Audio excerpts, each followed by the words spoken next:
Ciao ragazzi, oggi parliamo di Hakim Albrecht, l'imponente atleta tedesco che nei primi anni 90 attraversò il panorama agonistico IFBB, imponendosi all'attenzione degli appassionati come uno degli atleti più massicci e granitici dell'epoca.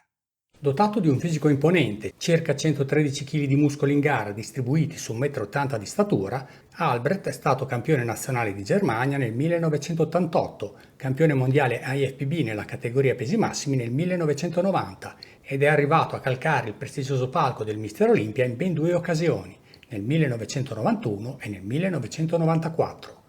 Conclusa la carriera nel bodybuilding, Albrecht ha sfruttato la sua figura imponente per farsi strada nella WWF come wrestler professionista, dividendo il quadrato con icone del calibro di Mark Henry e Dwayne The Rock Johnson. Sul ring, dove si è esibito con i nomi d'arte Argo e Brackus, è rimasto celebre per alcuni promo in cui sfidava apertamente rivali come Vader e Triple H. In un noto segmento audio recitava in tedesco.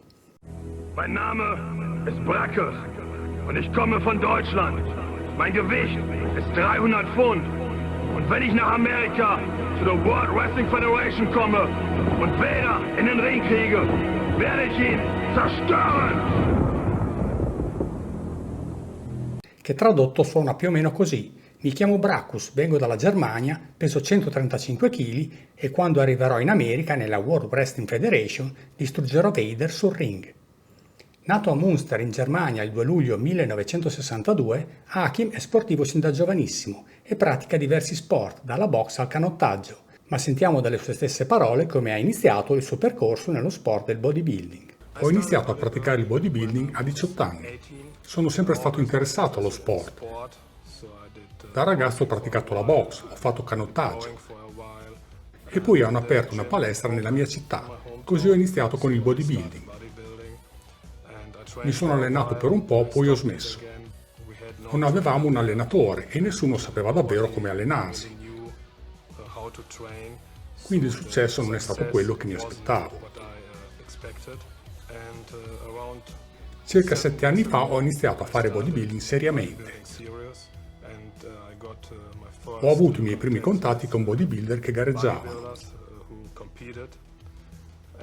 E così ho imparato di più sull'alimentazione e sull'allenamento. Ho avuto successo in quello che facevo e questo mi ha motivato. Così nel 1985 ho fatto la mia prima gara e poi di anno in anno sono migliorato. Adesso sono un professionista e gareggio ai massimi livelli.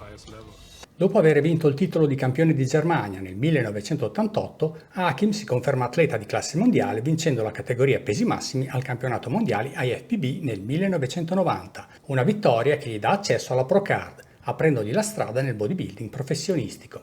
Trasferitosi in California e ottenuta una sponsorizzazione da Joe Weider, Hakim inizia la sua carriera sul circuito pro debuttando sul palco del Mister Olympia 1991, dove ottiene un rispettabilissimo nono posto, in una gara che vede fronteggiarsi per il gradino più alto del podio Lee Haney e Dorian Yates, con Vince Taylor, Lee Labrada e Sean Ray a completare la top 5. Massiccio e scolpito, con un fisico in linea con i canoni in voga all'epoca, Hakim spiccava soprattutto per l'imponenza conferitagli dall'enorme ampiezza delle spalle, per la massa muscolare davvero esuberante e per il look teutonico, che ne fece una figura di riferimento sulle copertine delle riviste del settore. Negli anni 90 l'erculeo Hakim sembrava destinato a raggiungere rapidamente l'apogeo dei professionisti IFBB. Speranza confermata nel 1992, quando alla sua seconda apparizione sul circuito pro si conferma atleta emergente, ottenendo una brillante quarta posizione all'Arnold Classic. Purtroppo però a seguire le cose non vanno per il verso giusto. A metà del 1992 il lanciatissimo Hakim è vittima di un grave infortunio ad un bicipite, che lo mette fuori gioco per parecchio tempo, impedendogli di partecipare al Mister Olympia di quell'anno. Tornato in gara negli anni seguenti, Albrecht non riesce a riconfermare le performance precedenti ed i suoi piazzamenti in gara ne soffrono. Nel 1993 all'Arnold Classic è solo decimo, riesce a fare meglio sul circuito dei Grand Prix, dove pur senza mai andare sul podio è sempre fra i primi 7 in classifica.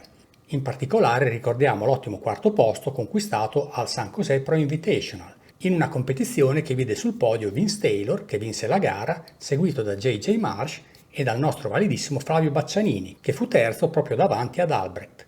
Gli anni seguenti confermano il periodo di declino per il buon Hakim, Nel 1994 riesce a partecipare al Mister Olympia solo su invito e sul palco della maggiore competizione mondiale non riesce ad andare oltre la 17ª posizione, in quella che sarà la sua ultima apparizione al Super Bowl del bodybuilding. Il pubblico ama e reclama la figura imponente di Albrecht, ma le giurie devono fare i conti con l'altissimo livello degli atleti in gara e i piazzamenti di Hakim ne soffrono. Il 1995 va un po' meglio. Hakim prende parte a 2 competizioni, lo Houston Pro Championship e il Niagara Falls Pro Invitational, conquistando 2 prestigiose terze posizioni, 2 medaglie che rimarranno gli unici podi nel suo percorso di atleta IFBB Pro, che di fatto si concluderà l'anno seguente, nel 1996, con un 10° posto alla Notte dei Campioni. Dopo aver concluso la carriera nel bodybuilding agonistico, Hakim ha sfruttato la sua figura imponente per farsi strada nel mondo del wrestling. Nel settembre del 1996 ha siglato un accordo con la WWF, iniziando la preparazione specifica al fianco di future star come Mark Henry e Dwayne The Rock Johnson. Ribattezzato con il nome d'arte Brachus e presentato come un colosso da 135 kg, ha militato sul quadrato tra il 1996 e il 1999 negli Stati Uniti e in Canada, senza tuttavia cogliere successi di primo piano. Nel 1999, a seguito di diversi infortuni alle ginocchia e alle spalle, ha appeso gli stivali al chiodo e ha intrapreso la professione di personal trainer e nutrizionista sportivo certificato ISSA, attività che porta avanti tuttora. All'apice della sua carriera come bodybuilder agonista, Hakim si preparava seguendo il classico approccio in voga all'epoca, quindi allenandosi 2 volte al giorno con una programmazione che si sviluppava su un ciclo di 5 giorni suddivisi in 4 giorni di allenamento seguiti da un giorno di riposo. Il giorno 1 allenava le spalle al mattino e petto alla sera. Il giorno 2 impegnava la schiena al mattino e i femorali e la bassa schiena alla sera.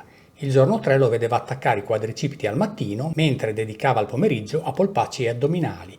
Infine il giorno 4 dedicava l'intera giornata alle braccia, che reputava un suo punto debole. Il mattino lavorava i tricipiti e la sera i bicipiti. Il 5° giorno prendeva una pausa per poi ripartire col ciclo di allenamento il giorno seguente.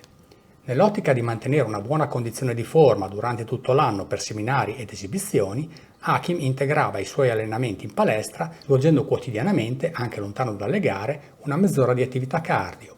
In prossimità delle competizioni l'attività aerobica veniva invece portata a 1 ora e mezza, 2 ore al giorno, per raggiungere la massima condizione da portare sul palco. Dotato di spalle ampie e petto imponente che mettevano un po' in ombra le sue pur notevoli braccia, Hakim dedicava particolare cura all'allenamento degli arti superiori, che impegnava in una giornata dedicata specificamente a questo distretto muscolare. Una tipica routine utilizzata da Albrecht per le braccia era la seguente. Sia per i bicipiti che per i tricipiti eseguiva 3 esercizi da 4 serie ciascuno, per un totale di 12 set per distretto muscolare. Gli esercizi venivano eseguiti seguendo uno schema piramidale, nel quale aumentava il carico e riduceva le ripetizioni di serie in serie. Per i tricipiti iniziava il workout eseguendo 4 serie da 8-15 ripetizioni di push down al cavo, seguite da 4 set da 8-10 ripetizioni di distensioni con bilanciere su panca con presa stretta e per finire completava il lavoro con 4 serie da 8-15 ripetizioni di estensioni sopra la testa con manubri. Per i bicipiti faceva 4 serie da 8-15 ripetizioni di curl con bilanciere, seguite da 4 set da 8-15 ripetizioni di curl alla panca Scott, e concludeva il workout eseguendo 4 serie da 8-15 ripetizioni di curl alternato con manubri o curl in concentrazione, che sceglieva in funzione di come si sentiva in una data giornata. Parlando di allenamento, Hakim evidenzia l'importanza di eseguire i movimenti in modo corretto e di sentire lavorare il muscolo target durante gli esercizi, invece di concentrarsi solo sul carico sollevato, un fattore di cui ha preso l'importanza fondamentale dopo il grave infortunio subito ad un bicipite. A conti fatti, Hakim Albrecht si è dimostrato un atleta straordinario, la cui parabola agonistica è rimasta in parte inespressa, penalizzato soprattutto dall'aver gareggiato in una delle ere più spietate e competitive della storia del bodybuilding. Ciò nonostante, il suo impatto e la sua imponente figura hanno saputo ispirare tantissimi giovani ad avvicinarsi alla cultura fisica. È tutto per oggi e noi ci vediamo al prossimo video. Ciao, alla prossima!